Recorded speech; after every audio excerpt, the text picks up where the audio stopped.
behind the velvet rope. It's our favorite co-host guest. Oh my gosh, should I just say that about Melissa Rivers? I love you, Melissa, but she's here every week, Miss Sarah Fraser.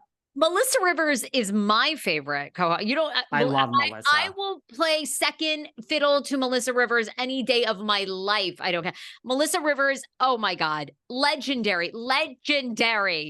Never. David. What is my life that the phone rings and it's Melissa's team and they say, "Would you like to be in business with Melissa Rivers?" What is my life? Never forget. Never forget. There's no comedian alive or dead that will ever be. Joan Rivers is the number one comedian that has ever existed in the history of the entire world. Like, period. I truly, you know what makes me sad is I really wish, like, is there another female comic out there like her right now? Like, I don't think there is. I don't think so. And you know what makes me really sad? Not that it's about me.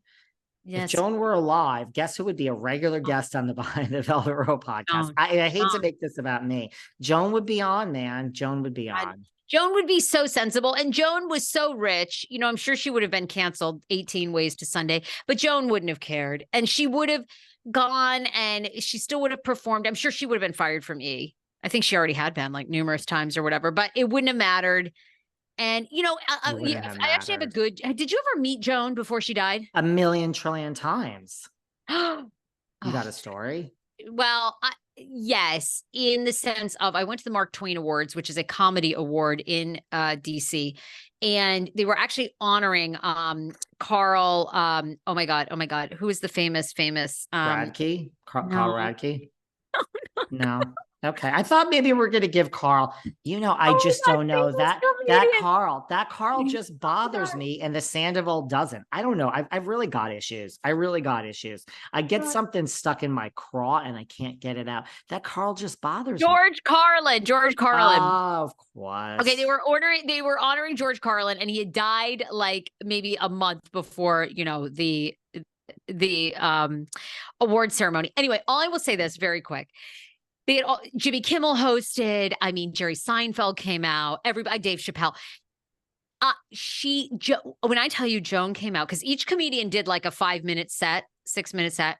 When she came out, she brought the house down. Like these men could not hold a candle. They could not hold a candle. And I'm talking about like legendary people. You know, they'd get laughs from the audience. They'd get some big laughs. Joan, she killed it. And she was unbelievable backstage, you know, which was just like a hi, how are you? Quick picture. I mean, she was, oh my God, there was just nobody ever like her. So Melissa is what an amazing legacy. And Joan is so missed. I feel like you can't say that about many people, but George Carlin and Joan Rivers, I mean, such missed comedians. You know who's not missed? No, tell me. This season of RHOC, now that we've come to the reunion and it's come and gone. A lot of people liked it. Yes, you liked it. It was better than the very past. Good. It had some good moments. Talk to me. What do you love about the reunion? It went viral. The moment of Gina saying to Shannon Beador, who are the names of name my kids? Shannon Beador could only do like Sienna. Oh, I'm drawing a blank right now. I'm drawing a blank. And Andy Cohen's like, oh, jeez. Everybody's like, oh, come on, bitch. I mean, this reunion now, look, all this was filmed prior to Shannon getting a DUI. I mean, to me, everything that Shannon says and does appears just so hypocritical, right? Like she shouldn't be going after anybody considering you, girl, you got a DUI. You crashed into someone's house, you pull up to a stop sign, you get your dog out and you try to pretend that you're walking your dog after 9 p.m. at night, like casually walking the dog down the street. I mean, it's like, this isn't a 21-year-old woman, you know, like really making a huge DUI mistake. I mean, this is a 50-year-old mom. I mean, it was, I thought it was good. I'm curious what you think, because this was supposed to be the takedown season of Heather Dubrow. Give me all your thoughts. Like, what are your thoughts? I mean, listen, I find it very strange also, you know, I still don't believe that Shannon has a guaranteed job next season. I don't. Oh, I'm with you now. I really am with you. Although, did you see that picture that the New York Post caught of her in Orange County out like on the cell phone, on her cell phone? She did look good, I thought.